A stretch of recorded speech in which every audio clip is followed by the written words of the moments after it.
Hi hello welcome back to ஜெடிக்கி kitchen. Idli தோசைக்கு ஒரு தடவை உருளைக்கிழங்கு குருமா இந்த மாதிரி செஞ்சு பாருங்கள். இது செய்கிறதுக்கு ஒரு 10 நிமிஷம் போல தான் ஆகும். ஆனால் டேஸ்ட்டு ரொம்பவே நல்லாயிருக்கும். எல்லாருமே ரொம்ப விரும்பி சாப்பிடுவாங்க. நீங்களும் ஒரு தடவை இந்த மாதிரி ட்ரை பண்ணி பாருங்கள். நான் அதுக்காக ஒரு மிக்ஸி ஜாரில் ஒரு 1/4 மூடி அளவு தேங்காய் எடுத்திருக்கேன். அதை சின்ன சின்னதாக கட் பண்ணி உள்ளே சேர்த்துக்கோங்க. சின்ன துண்டு இஞ்சி அந்த மாதிரி கட் பண்ணி உள்ளே சேர்த்துக்கோங்க. 4 பல்லு பூண்டு அந்த மாதிரி சேர்த்துக்கோங்க. காரத்துக்கு ஒரு 3லேருந்து 5 பச்சை மிளகாய் சேர்த்துக்கோங்க. நான் அன்றைக்கி சின்ன குழந்தைகள் கொடுக்குறனால 3 தான் சேர்த்துருக்கேன். கொஞ்சமாக சீரகம் சேர்த்துக்கோங்க. சின்ன துண்டு பட்டை இந்த மாதிரி சேர்த்துக்கோங்க. ஒரு 2 கிராம்பு சேர்த்துக்கோங்க. ஒரு ஏலக்காய் சேர்த்துக்கோங்க. ஒரு தக்காளி அந்த மாதிரி கட் பண்ணி அதையும் உள்ளே சேர்த்துக்கோங்க. ஒரு 2 டேபிள் ஸ்பூன் அளவு பொட்டுக்கடலை சேர்த்துக்கிறேன். மிக்ஸி ஜாரை மூடி கொஞ்சமாக தண்ணி சேர்த்து நல்லா ஃபைனாக அரைச்சி எடுத்துக்கோங்க. நான் இந்த மாதிரி நல்லா அரைச்சி எடுத்துக்கிட்டேன். ஒரு குக்கரில் தேவையான அளவு எண்ணெய் ஊற்றிக்கோங்க. எண்ணெய் நல்லா சுடாதுக்கு வருமா கொஞ்சமாக சீரகம் சேர்த்துக்கோங்க.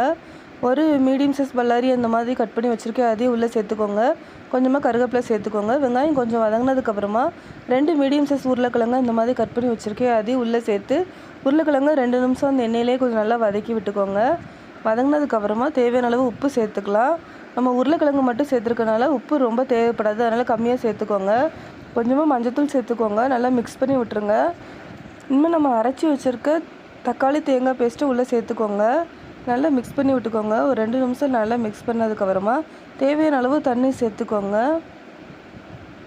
தண்ணி சேர்த்துட்டு உப்பு கரெக்டாக இருக்கான்னு செக் பண்ணி பார்த்துக்கோங்க. நல்லா கொதி வந்ததுக்கப்புறமா குக்கரை மூடி போட்டு ஒரு 4 விசில் வர வரைக்கும் கொஞ்சம் நல்லா வேக வச்சு எடுத்துக்கோங்க.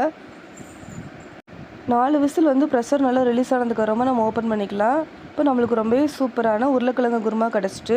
கொஞ்சமாக கொத்தமல்லி நம்ம சின்ன சின்னதாக கட் பண்ணி அதே உள்ளே சேர்த்துக்கோங்க, கொத்தமல்லி தலையை.